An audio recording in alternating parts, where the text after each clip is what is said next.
Alright, wala nang mga intro pa. Diretsahan na. Mio Gravis version 2. Alright.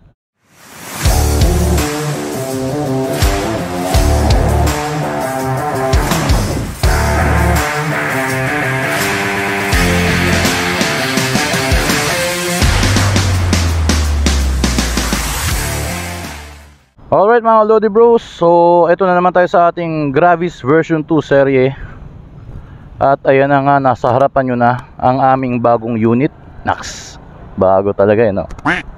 Yan, actually kay Wonder Mom to, kay Mrs. Yan. So unang-unang mapapansin nyo mga Lodi Bros, medyo parang mas naging malapad na yung harapan ng motor no. Pero pupunta pa tayo sa mga detalye na yan maya. Engine muna tayo. So for the specs mga Lodi Bros, meron itong 125cc engine capacity na merong single cylinder, 2 valves, 4 stroke, single overhead cam, fuel injected pero air cooled. Pero pwede na rin kasi hindi naman masyadong malaki yung capacity nito, so hindi naman masyadong mainit ito kahit long ride na mated sa CVT. So unfortunately mga Lodi Bros, this one wala itong Kickstarter. Yan, kung i-compare natin dun sa naunang version, may Kickstarter pa siya. So sayang no, kasi tinanggal nila. Para sa akin kasi mas may advantage kapag may Kickstarter kasi malobat ka man, sikaran mo lang yan, aandar pa rin yung motor, di ba? Pero at least meron siyang voltmeter. And sa pagkakaalam ko, pares lang ito sa engine ng Mio Gear 125. Ang engine na to ay merong sapat na 9.3 horsepowers and 9.5 newton meters of torque. So can you imagine no, ang taas na rin ng torque niya. And yung horsepower niya, kung i-compare mo dun sa lagi kong binabanggit dito na isang motor namin na kino-compare ko dito, medyo lamang na lamang ito pagdating sa speed. Kung pag-uusapan natin is 4 wheels, medyo hindi mo mararamdaman yung 0.9 horsepower na difference nila eh. Pero kung pag-uusapan natin is mga scooters tulad nito, yung isang motor kasi namin is 8.4 horsepower. This one is 9.3. Ang 0.9 horsepower ay mararamdaman mo, lalo't mga ganitong klaseng mga motor magagaan. Ramdam mo yan, yung difference nila. And sa rear mga Lodi Bros, meron siyang single shock at napakalapad na gulong sa likod na 110 by 90 by 12. IRC ang brand, tubeless. And then meron siyang conventional na drum brake na pwede mo siyang i-adjust. And then dito sa front, meron itong conventional na telescopic fork, and then single pot na caliper, single disc brake, tire size is 190 by 12. So IRC rin and tubeless syempre. Isa sa pinaka na-appreciate ko, to be honest mga Lodi Bros, is yung pagiging simple ng design ng motor. Hindi talaga ako fan ng sobrang daming stickers, decals, colorful mga schemes, mga ganyan. Para sa akin, mas simple ang motor, mas may dating. Yun lang masasabi ko. Pero opinion ko lang yun ha. Yung iba kasi syempre gusto colorful, kikay-kikay. Syempre depende sa alam mo yun, sa trip ng bawat may-ari. Pero this one, I really appreciate yung pagiging simple ng motor. Tapos yung dito banda may kakaiba siyang texture. Tapos dito makinis lang. Basta ang ganda. Pati dito may ibang texture din. Yung ground clearance ng motor na to is typical na 135mm. Mostly yung mga scooters ganyan yung clearance. So far hindi pa naman ako nakaranas ng sumaya dito sa mga humps dito. Yan, kahit dyan sa Robinsons matataas yung humps. Pero never pa naman ako naka-experience niya na sumayad kahit na may angkas ako. So dito sa harap, meron tayo ditong shutter key. So itong itsura ng susi. Ayos dit. Maliit lang yung parang pinaka-plastic niya. Tapos pag pinihit mo pa kanan ng isa, open, which means pwede mo nang pindutin to para sa fuel. Ito yung fuel cap nya. Yan, galit na galit bumukas, di ba? And para buksan natin ang seat, pipindutin mo to. Okay. At ayan na. In fairness, malaki yung lalagyan natin dito. Wala lang siyang kasamang tools na like mga wrench tulad ng iba, tsaka pang tanggal ng spark plug. Ewan ko pero ito kasi wala eh. Tapos ito lang ang meron, yung flat screw tsaka Phillips screwdriver. Yung combination na yan. Tapos yun na. Then dito pala ang paglagay ng helmet, hindi pala pataob, which makes sense kasi pagka patihaya yung helmet, yung pinaka parang space nya, pwede mong paglagyan pa ng mga kung ano-ano. Hindi katulad pag yung helmet nakataob, wala ka nang mailalagay dun eh. Yung mga gilid-gilid na lang. So ang ganda rin. Also dito sa harap mga Lodi Bros, meron tayong 12 volt socket. Unfortunately, hindi pa siya USB type, so bibili ka pa ng adapter. Kumbaga pwede na rin kaysa sa wala, pero mas maganda sana kung ginawa na lang nila tong USB port, no? Para kahit pa paano salpak na lang. Anyway, isa sa pinakagustuhan ko sa bagong version is ito. Meron na siyang malalim na lalagyan dito. Kasi yung dati wala. So paano kung magcha-charge ka ng phone mo, may charging port ka nga, pero wala ka namang lalagyan. So kailangan mo pang maglagay dito ng cellphone mount or dito. Pero at least dito, meron ka ng lalagyan. So easy to reach na lang. Kung tubig o ano man ilalagay mo, at least merong lalagyan. Kasi dito sa kabila nga is para na to sa pag-refill ng fuel. Alright, sa instrument panel naman tayo mga Lodi Bros. So simple lang siya. Fuel indicator dito, may clock, and then speedometer dito. And then dito sa gilid, meron siyang parang kahawig ng fuel bar indicator. Pero dito is para sa fuel economy naman. So kung sa ibang motor, may green na light na umiilaw kapag alam mo yun, yung riding style mo is matipid, umiilaw yun. Ito naman, ang makikita mo rito is umaakit baba yung bar. The more na mas maraming bar yung naka-appear dito sa kabilang side, the more na mas matipid daw yung riding style mo. Pero kapag dalawa, tatlong bar lang lumalabas, ibig sabihin may apiga mo. So at least mababantayan mo, di ba? And then kapag meron kang Y-Connect na app, o meron ding feature ito na pwede mo i-connect sa phone mo via Bluetooth connectivity. So makikita mo meron siyang indicator dito sa taas banda. Kung merong calls, yan, messages. And then yung battery ng phone mo, mag-appear din yan dito sa taas. And then pipindot ka pa para makita mo yung odometer. And then pipindot ka ulit para makita mo yung trip meter mo. And then pipindot ka ulit para makita mo yung voltmeter. Pindot ulit, clock. To adjust the clock, long press lang. And then magbi-blink yung hour. And then pindot-pindot lang. Ganun lang rin. Tapos long press ulit to adjust the minute. And then long press ulit para i-save. So kung ako lang tatanungin, sana ang ginawa na lang nila is yung clock consistent na lang na naka-display kung saan dyan. Kaya lang yun nga sobrang liit ng display niya. So ginawa nila, kailangan mo pang pumindot na pumindot. So tingin ka na lang dito, di ba? And then sa baba, yan, check engine warning indicator. And then turn signal lights na indicator bidirectional na yan. And then sa susunod dito is the high beam indicator. And yung last naman is the idling start and stop system indicator kung naka-activate siya. So ito yun, may switch ka rito. Pwede mo rin siyang i-deactivate nakaganito. Kung gusto mo i-activate naman, nakaganyan. So every time na hihinto ka sa mga traffic light para mas makatipid, mga about 2 to 3 seconds mag-go off yung engine. And then pag nag-green light na, no need to press the start button, pipiga ka na lang, automatic mag-i-start na yung motor, andar ka na. So yung brake lever sa left, non-adjustable, pero kagandahan dito, iyan meron siyang handbrake lever lock. Na ito yung hinahanap ko dun sa isang motor namin, kasi kapag ka medyo paahon, kailangan lagi kang nakapiga sa preno, kung hindi maatras kami nasa likod Sa left naman walang lever lock, pero at least sa kabila meron. Non-adjustable pareho. Yung hand grips magaganda naman, malalambot, maganda yung quality. Alright, sa forward controls naman mga Lodi Bros, high beam, low beam switch, turn signal lights, yan, bidirectional na yan. Then press to cancel, horn, malakas naman. And then ito na yung idling start and stop system natin na switch. And then may hazard light ito yung gusto ko rito. And meron, ito na yung ating electric starter switch na tahimik siya. Meron kumbaga silent starting system na siya. Stock exhaust, Mio Gravis V2. Sound check.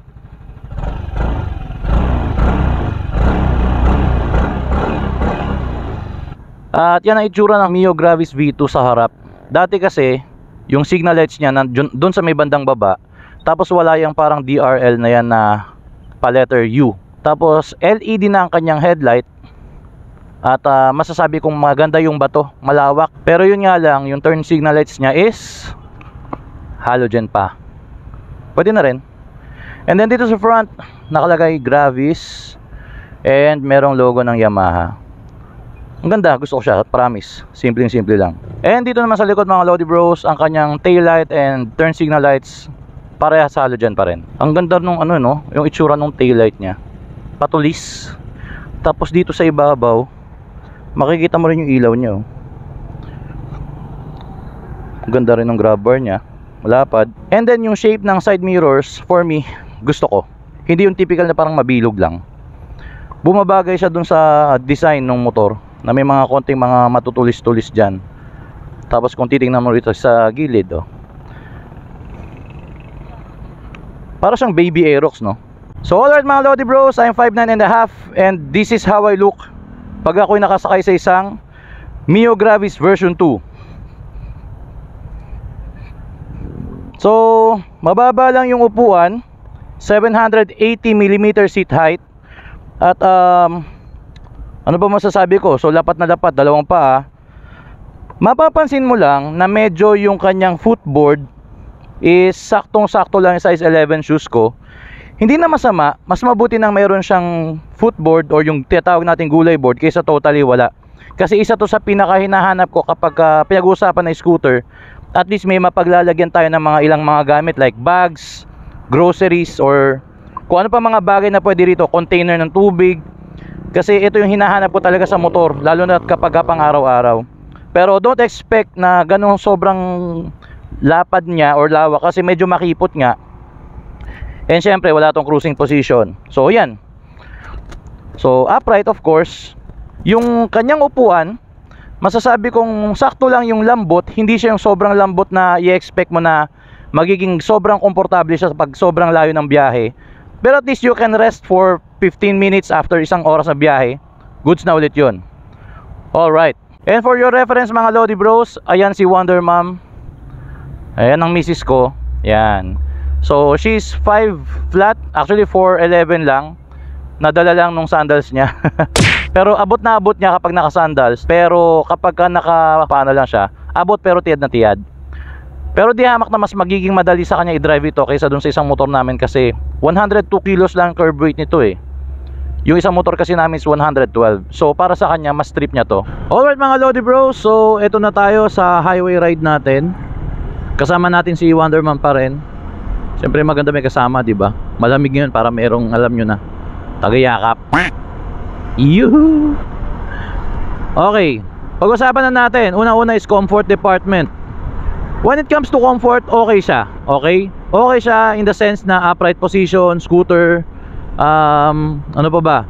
Yung upuan niya malapad naman, okay din. And yung kanyang knee room dito sa harapan natin, oh, mahaba-haba pa, or I mean malaki pa yung space bago tatama yung tuhod ko dyan. Ito lang ang sa akin, napansin ko lang, una yung upuan niya, medyo manipis yung upuan. So na-try ko na tong i-long ride. After almost an hour na biyahe, yun lang, mafe-feel mo na medyo nakakangalay na siya sa puwet kasi may kanipisan yung foam niya. Pero maganda yung materials na ginamit. Okay? Tapos yung footboard niya hindi ganun kalapad. Kumbaga masasabi ko yung paa ko parang ang hirap nang i-adjust. So mafe-feel mo na may pagka-cramped yung feeling mo. Lalo na kung yung shoes mo nasa size 10, 11 or 12, medyo hindi mo na ma-i-adjust yan eh. Yan na yan, oh. So kailangan medyo ready ka dyan. Pwede mo na maiunat-unat ng ganyan sa labas, di ba? Oo, di ba? Pero yun nga, medyo nakakangalay siya para sa akin pagka long ride. So kapag ka medyo nangalay, uy, checkpoint. Pagka medyo nangalay, yun na nga, stretching konti or huminto, siguro mga 10 minutes. So nag-average ito ng mga around 40 to 45 siguro sa city. Depende sa iyong throttle habit. And then 50 to 55 pagka highway ride naman. So maraming factors naman yan para tumipid or tumakaw ang pagmamaneho mo. Yun lang, ang fuel tank capacity nito is around 4.2 liters. Para sa akin medyo may kaliitan yun. Sa competition kasi ngayon ng mga 125cc na segment, Isa to sa may maliit na tank capacity, 4.2. Yung iba kasi nasa 5 litro, yung iba nga kahit pa paano 4.5. So ito mahigit 4 na litro lang eh. Ang kagandahan lang dito, yung kanyang location ng fuel tank is nasa footboard banda.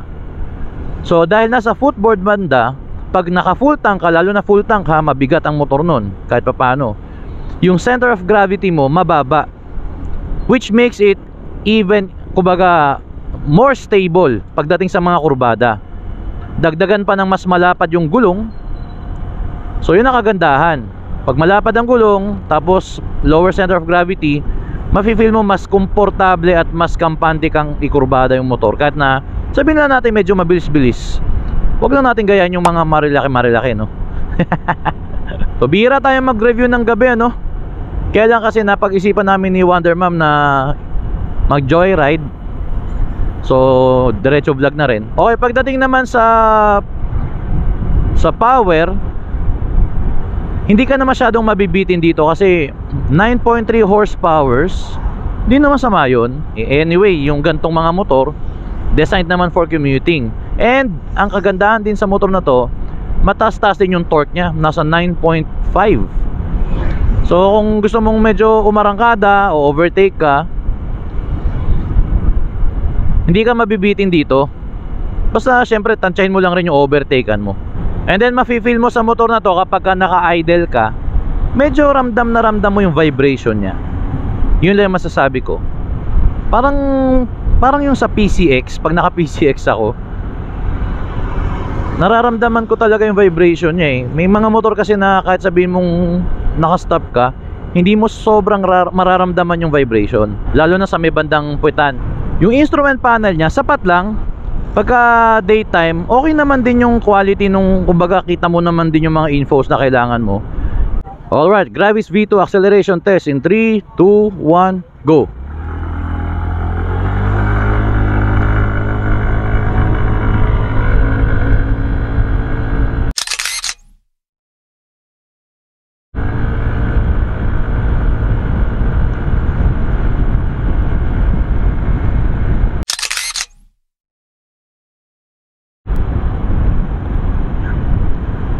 So yun nga mga Lodi Bros, pinababa muna natin si Wonder Mom para matry natin yung acceleration test and maging mas makatotohanan yung result natin, para at least makita ninyo kung gano'ng kalakas yung engine ng Gravis V2.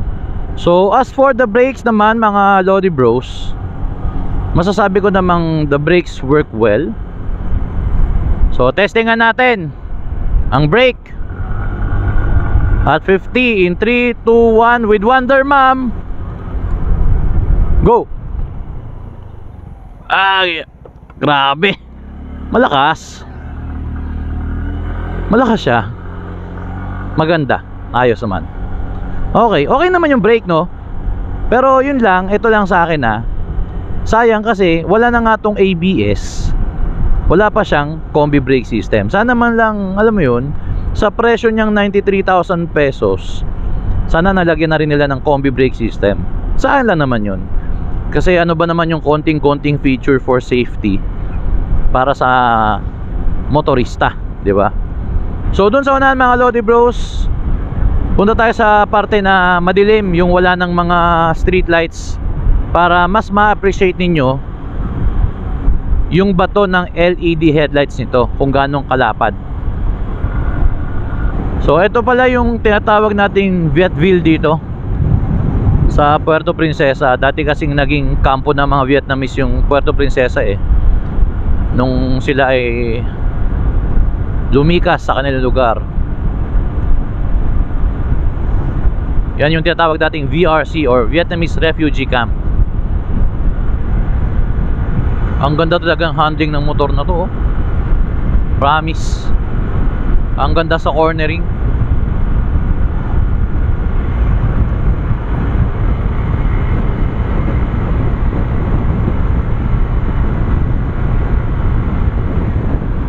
Panalo.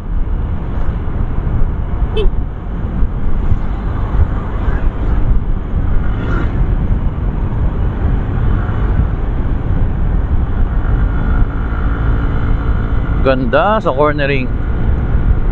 Lower center of gravity plus malapad na gulong. Suabe lang.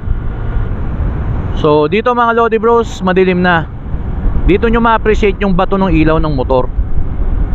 4 lanes, sakop na sakop nya. Suspension okay. So pagdating sa suspension mga Lodi Bros, ang napansin ko lang, medyo may katagtagan lang yung motor. Promise. Lalo na sa harap, parang napaka-nipis lang nung suspension travel nya. Kaya talagang sundin mo yung tamang pressure ng gulong. 25 sa harap, and then ginawa ko 33 sa likod kasi lagi naman ako may angkas, mga anak ko, service namin to sa school, ganyan. So balik na tayo. Turning radius check. Matik yan, scooter yan. So the question is, para kanino ba ang motor na to? Well, para sa akin unang-una para to sa mga hindi masyadong, alam mo yun, maliliit na tao. Yung medyo may kalakihan yung frame mo. Kasi yung motor na to may kalaparan. Pero ang kagandahan dito, hindi masyadong mataas yung seat height. 780mm. Tapos hindi masyadong malapad yung upuan, so hindi ka sobrang bukaka. Kaya kahit na hindi ka katangkaran din, kaya mo pa rin i-drive to. Tapos kung medyo malaking tao ka naman, hindi rin magiging cute tingnan yung motor sa'yo, kasi nga malapad tingnan yung kahan ng motor. Hindi kasi katulad ng ibang mga scooters na ang ninipis tingnan, na para kang para kang nakasakay na lang sa laruan. Para to sa mga rider na hindi masyadong masasabi nating mapaghanap sa mga features, no? Kasi aminin na natin, medyo kulang ito sa mga ibang features na meron yung ibang mga kakumpetensya nito. Hindi ito liquid cooling system tulad ng iba. Wala rin siyang combi brake system, wala nang ABS, wala pang combi brake system. Tapos wala pang kickstarter, na kapag nalobat ka kahit papaano kaya mong paanda rin. And then medyo may kaliitan yung tanke, 4.2 liters. Yung iba kasi 5.5 na. Pero aminin na natin, there's no perfect machine naman talaga. So instead na hanapin natin yung mga nawawala, i-appreciate natin kung ano yung mga meron dito. Shoutout kay Boss Augustus na taga-subaybay natin. Kahit gabi nag-vlog ako para lang may ma-upload ako para sa'yo. And syempre para sa lahat ng mga sumusuporta sa atin sa Bros Motor Rides, maraming salamat. Pasensya na kung minsan once a month na lang akong nakakapag-upload. Sobrang busy natin sa negosyo. Yan. So shoutout din sa Supremacy International. Yan ang aming business. Kung gusto nyong magkaroon ng motor, kung mahirap for you na ma-approve na mag-apply ng motor sa mga dealers, sa Supremacy International kaya kang i-assist. And nakagandahan dito, one time payment ka lang, susundin mo lang ang program, bayad na ang motor mo in less than 1 year. Alright. So DM na lang kapag gusto nyo magtanong kung paano. Ask me how. Alright. At syempre gusto kong pasalamatan si Wonder Mom. Ayun siya. Yan, busy sa likod. Kung nagustuhan nyo ang video na to, please don't forget to like, share, and subscribe. And this has been your bro nagsasabing always ride safe and stay alive. God bless.